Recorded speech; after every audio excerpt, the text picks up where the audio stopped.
to be back at Greyville, 1,000 metres.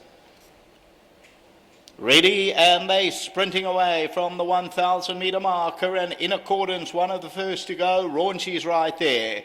Proudest Punch, the white sleeves and cap, and Mac Chestnuts among the leading group. Along the inside, and Barney, the yellow cap, takes it up, and Black Jaguar's only 2 lengths off the first score. Paxa Turner's on the inside. That race is about 5 lengths off the leader. Then comes Misty Power. Behind that one is Global Attack, and then comes Beloved Trick. Behind that is Mr. President and Brave Pencer.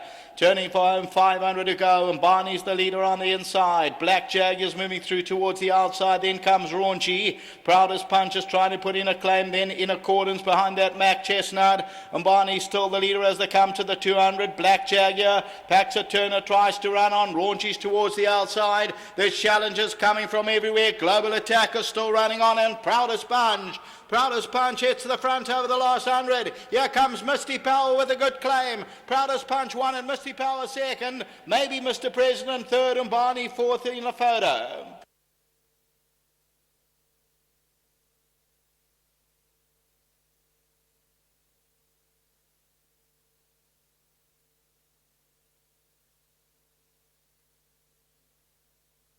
So as we take a look at the slow-mo replay, and it's number 11, Proudest Punch, coming on well to win it. Number 1, Misty Power. Challenges come from everywhere and late. That will run second.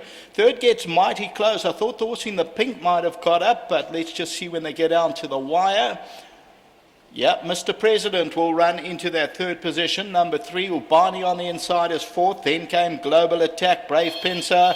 Behind that is Raunchy. They're followed further back in the field by Black Jaguar, then Paxa Turner, and further back in the field is Mac Chestnut and Beloved Trick as they run past the line in the first year at Greyville. So as we take a look at the head-on, Barney the leader, but Proudest Punch comes around and puts in a strong claim. Black Jaguar's in the centre, and Misty Power comes on really well in the latter stages. And look at the run from Global Attack, also kicking on nicely on the right-hand side. That's the running of the first from Greyville until the running of the second race, which starts off our bipod back to the studio.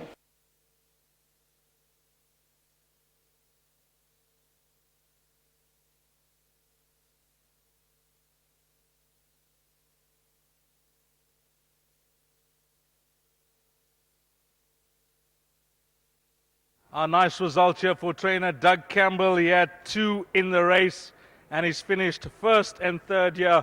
Proudest Punch and, of course, Mr. President. But well done to the entire Campbell team here. Proudest Punch has been off for 209 days, and he's come back exceptionally well. We saw a runner yesterday come off a lengthy break and find himself in the number 1 box. And well done to Doug Campbell. Let's have a chat with Doug. Doug, firstly, I remember that race where this horse debuted fondly because you saddled the first 4 past the post. That's right. Now look, I've always rated this horse very highly. He's a lovely little horse. It's one we bred, and I especially want to say well done to Brian Miskin. He's in his 90s, and we bred this horse together, and we waited a long time because in that very first race he jarred himself, and he was off for quite a few months, and we put him back into work, and he jarred himself again. And he's a lovely little horse. I know all my grandchildren loved him as a foal. He's one of the friendliest horses in the stable, and it's taken a long time to win, but I think he'll go on from here. But I'm really thrilled for Brian Miskin because he bought the mare and we bred him, and you have to be optimistic when you're in your 90s and you still want to breed.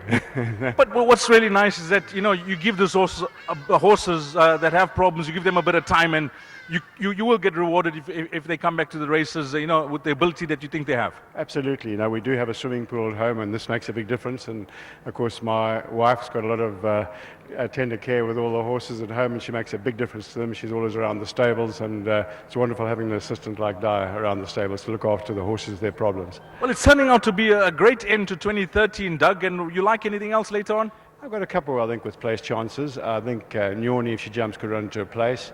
And Lancaster, if she was better drawn, I'd be more confident. And I know Argyle Bay loves this course. If he has a bit of luck in running, I think he'll run a great race. The 1400 shouldn't be a problem for him. He's won over 14 here before. Won, yeah. And he's a bit temperamental, but I think if he's in the right mood, he's a lovely little horse. Thanks for your comments, Doug. It's been a nice end to the year for you. Well done, well played. Thank you so much, Dees. Thank you for your support. Well done. That is Doug Campbell. Anton Marcus, is he coming back? Is he not? I don't think he is. Is he coming back, Anton? Well, he's... oh, yeah, that's him. That's him there. He's got his He's just making his way into the ring. I think he's just going to do an interview, but we'll wait for Anton. It'll be nice to get his comments on the track, etc. And of course, Anton's also got some decent rides to come, and I'm certain he'll tell us a bit more. He had a bit of a wide draw to overcome on this fella here, coming off a break. I think full compliments to Doug here. This horse was off for a long while, Anton. Yes, I came in the ring.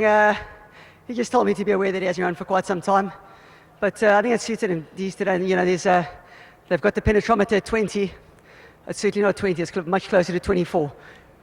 Nice to hear that. Now, we haven't raced here for a long time. How's the track looking? You had a look at what this race was over 1,000 meters, so you didn't have a full look at the track, but from the 1,000 meter mark to the finish? From the 1,000 meter mark, it appears to be okay. So you're saying we'll go good to soft? Yeah, I would think so. At this present moment in time, it might dry up, but it certainly wasn't 20 for this particular race. Before you leave us, Anton, we'd appreciate comments on your rides to come, maybe your next best. You know, everything I'm riding is in the betting. There are a couple that I think are way under the odds. Jeffrey Friedman's also obviously got some kind of a chance. In a mediocre field, you know. I've worked him, he probably needs gelding, but he's got a chance. It appears to be quite a shallow field, but he's certainly, in my opinion, he's certainly not an 8 to 10 chance. And Cherished is coming back in trip. He's probably wants a 10 furlong. That's the reason why we've put the cups on him today, you know. But he's also in a pretty shallow field, so I'm hoping these. Thanks for that, Anton. Thank you. Lovely. Well done to jockey Anton Marcus here, teaming up with Doug Campbell. And Anton's of the opinion that the pen's at 24. It could dry up, he mentioned, but he's of the opinion that track conditions definitely not good. 11, 1, 3, and 12. That is your provisional result. Race number 1. Coming up next will be race number 2. And let's not forget, it is the start of the exotics. The start of the bipot will be race number 2.